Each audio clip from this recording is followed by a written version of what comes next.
আধাৰ card voter ID সহ পুৰণা ডকুমেণ্টবোৰ লৈ আপোনালোক আহি উপস্থিত হ'ব আৰু অৰিজিনেল ডকুমেণ্ট লৈ আহিব। নমস্কাৰ, বিষয় এটাই, special revision of voter list.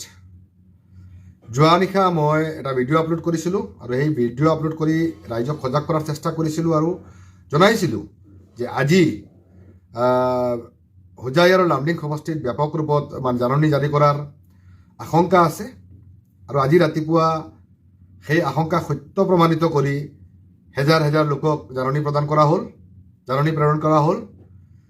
তো মই যোৱা নিশাই নিশ্চিত হৈছিলোঁ যে জাননী জাৰি কৰা হ'ব বুলি, কিন্তু যেতিয়ালৈকে জাননী প্ৰদান কৰা নহয় তেতিয়ালৈকে নিশ্চিতভাৱে ক'ব নোৱাৰি।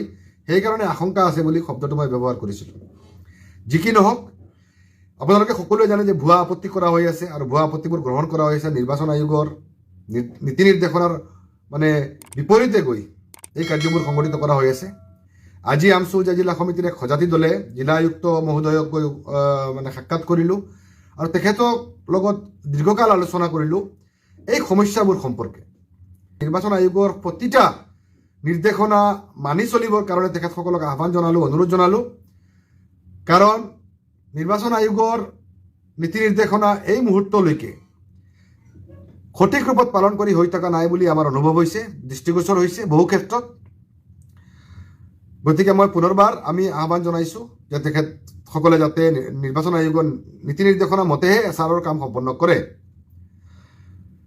এই ক্ষেত্ৰত যিহেতুকে আজি পুনৰবাৰ জাননী দিয়া হ'ল আৰু একেটাই পেটাৰ্ণ, আপত্তিকাৰীৰ নাম নাই আৰু যোৱা 24 তাৰিখে ইছ্যু কৰা দেখাই আজি নোটিছ ছাৰ্ভ কৰিছে। তাৰমানে 4 দিন খাই দিলে।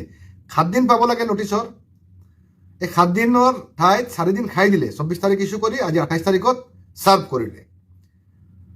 টেকনিক আৰু কৌশলটো সকলোৱে জানে, কিয় আৰু কোনে আৰু কিয় কৰি আছে আৰু কি উদ্দেশ্যত কৰি আছে আমি সকলোৱে গম পাওঁ।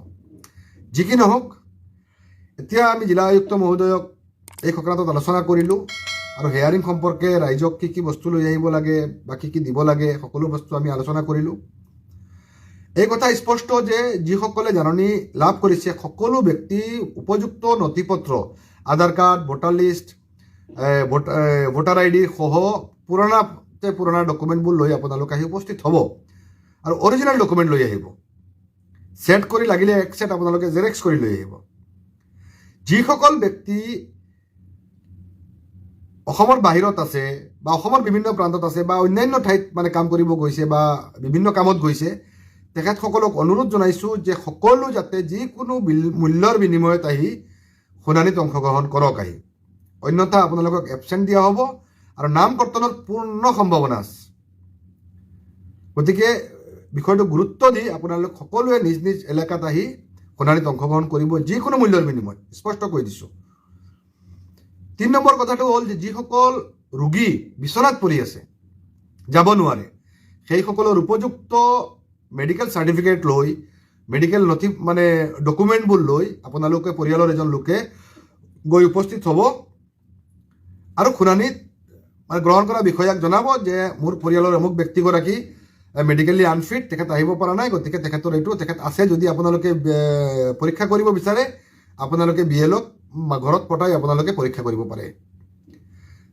4ৰ্থ কথাটো হ'ল আপোনালোকে শুনানিত গুৰুত্ব সহকাৰে অংশগ্ৰহণ কৰিব আৰু কৰি প্ৰথম প্ৰশ্নটো কৰিব কোনে আপত্তি কৰিছিলে, আপত্তি কৰা ব্যক্তিজন কোন, তাৰ সবিশেষ আপোনালোকে ল'ব। আপোনালোকে লোৱাৰ অধিকাৰ আছে আৰু তেখেতসকল দিবলৈও বাধ্য। আৰু যদি আপত্তিকাৰী উপস্থিত নহয় তেনেহ'লে স্পষ্টকৈ ক'ব যে আপত্তিকাৰী উপস্থিত হোৱা নাই, গতিকে তেখেতৰ আপত্তি আপোনালোকে খাৰিজ কৰক। যিহেতু ইতিমধ্যে 2024 ভোটাৰ লিষ্টত মোৰ নাম আছে। আপত্তি ভুৱা আৰু আপত্তিকাৰীৰ বিৰুদ্ধে আপোনালোকে বিহিত ব্যৱস্থা গ্ৰহণ কৰক। কথাটো আপোনালোকে যিসকলে শুনিছে, বুজি পাইছে, সকলোৱে কথাটো শ্বেয়াৰ কৰিব আৰু সকলো আপোনালোকৰ ওচৰে পাজৰে থকা সকলো নিৰক্ষৰ ব্যক্তি, অশিক্ষিত ব্যক্তি বা দৰিদ্ৰ ব্যক্তিসকলক এই ক্ষেত্ৰত আপোনালোকে সহায় কৰক। তেখেতসকলক বুজাই দিয়ক কি কি নথি পত্ৰ লাগে আৰু সকলোকে শুনানিত অংশগ্ৰহণ কৰাটো যাতে সুনিশ্চিত কৰে, সকলো যাতে এই উপস্থিত হয়, তাৰ বাবে আপোনালোকে সকলোৱে ৰাইজক সহায় কৰক। ধন্যবাদ।